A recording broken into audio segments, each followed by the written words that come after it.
if you're coming up with a person of interest list to be able to find the 619 billion, I mean, if you're a detective and something was missing, you would come up with a person of interest, people that you maybe could be involved or might have an idea where some of the money went. So I've come up with my own list.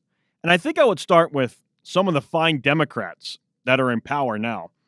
I probably would want to speak with Charlie Rangle, who a couple of years ago was indicted on 11 counts of ethics charges.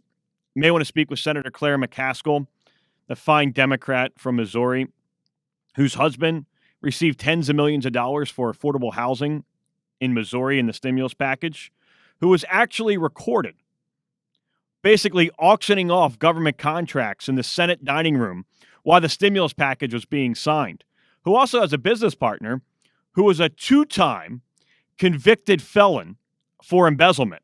So I might want to speak with her. Might want to have a few words with Dianne Feinstien, a wonderful Democrat senator out of California, whose husband received the contracts to be able to sell the post office buildings after the downsizing. This, of course, after Dianne went along with the downsizing of the post office. Also received a $986 million contract to lay the track for the first part of the high-speed rail after the high-speed rail became bankrupt, and then they received some money from the federal government to keep it going. I might want to talk to the big bleeping deal, Joe Biden, whose brother was named partner to a company who a few weeks after that received a $900 million contract to build affordable housing in Iraq. So I might want to speak with the big bleeping deal about that. Probably Harry Reid may know something, who writes checks out of his campaign account to his granddaughter's loser jewelry business because she can't sell any jewelry, who has multiple relatives all over the place that are lobbyists for government contracts, whose son is a lobbyist for China.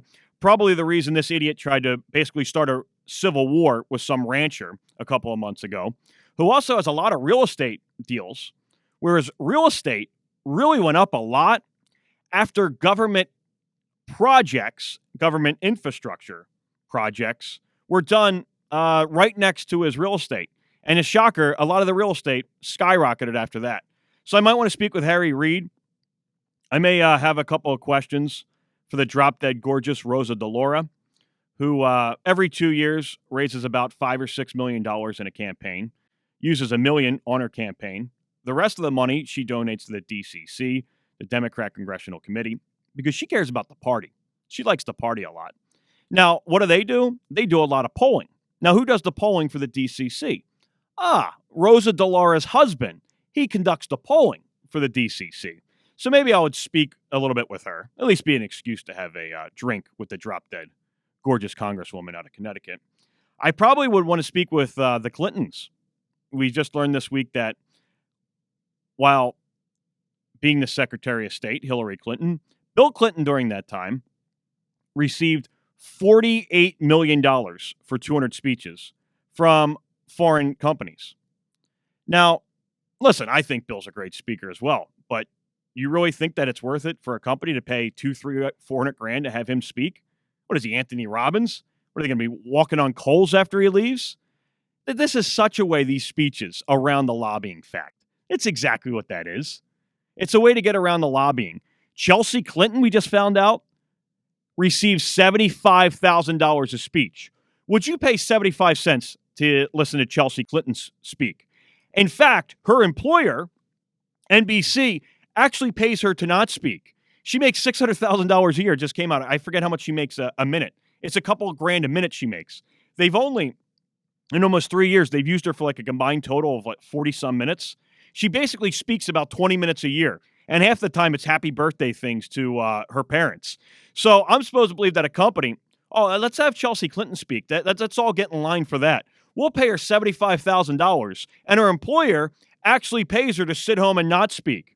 I probably want to speak, since we get into this whole speaking thing, I probably want to speak with the former mayor of Philadelphia, Democrat governor of Pennsylvania, Ed Rendell, because he's really caught into this whole speaking thing where you can basically be a lobbyist.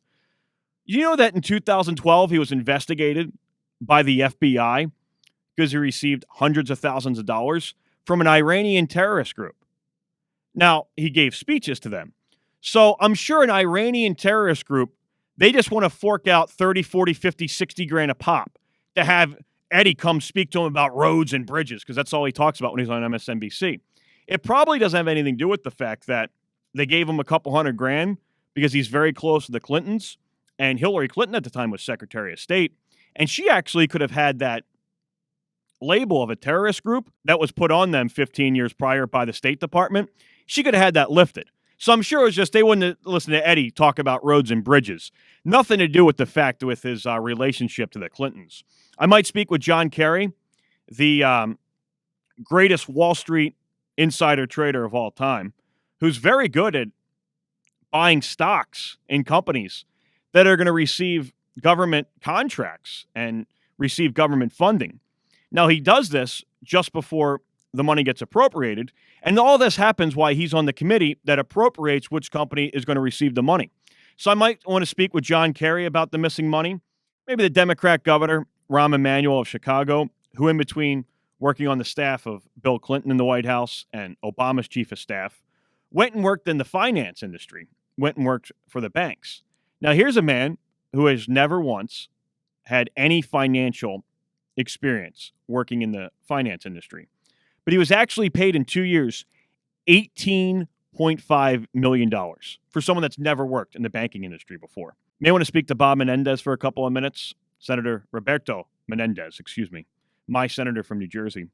Maybe he needed to get his hands on some cash to be able to pay off the Dominican hookers that you see on the internet all the time that say that he still owes them money from when he took those private jet flights down there that were paid for by a campaign donor. So I might want to speak with Roberto about that. Maybe Chris Murphy, the wonderful senator from Connecticut, whose house was foreclosed upon. He said he missed 1 or 2 payments. He got to court. He said a handful. They said more than 6. He said, yeah, it's definitely more than 6. So he probably missed 12, 15, 18 payments on his house. And in 2009, when nobody could get a mortgage, somehow a bank actually gave him a mortgage for the full amount, plus the late payments, plus the late fees, plus the interest, plus his legal cost, plus his closing cost at 4.9%. That bank, too, they actually received what you would say, an abnormal amount of money in the banking bailout just afterwards. So I might speak with him. Maybe Tom Steyer, the man who's publicly says, I'm giving $100 million to the Democrats. I want you to stop the Keystone Pipeline. Yeah, I'm sure he's not getting anything back for the $100 million that he's given to the party. Maybe I would speak with one of my favorites, one of the most despicable lowlifes that is in the Democrat Party that's not talked about a lot, Tom Harkin, who runs around, gives speeches, is on MSNBC every week talking about how his 2 sisters who died of cancer, that if the Affordable Care Act was around then, that they would have actually survived. And he talks about how because they didn't have any money, they couldn't have insurance. And if the Affordable Care Act was around then, they could have actually went to the doctor and had a test and known that they had cancer. Now, I'm supposed to believe that this man, who has a net worth of $20 million, whose wife sits on more board of directors of companies than I could even list right here, that he couldn't afford a couple $100 to give his sisters to be able to go to the doctor to find out if they have cancer or not. And just to prove how much of a lowlife he is and how much he exploits them, do you know that 2 of his brothers also died of cancer and he never brings them up in any of these speeches? Why is that? You got to keep the war on women going.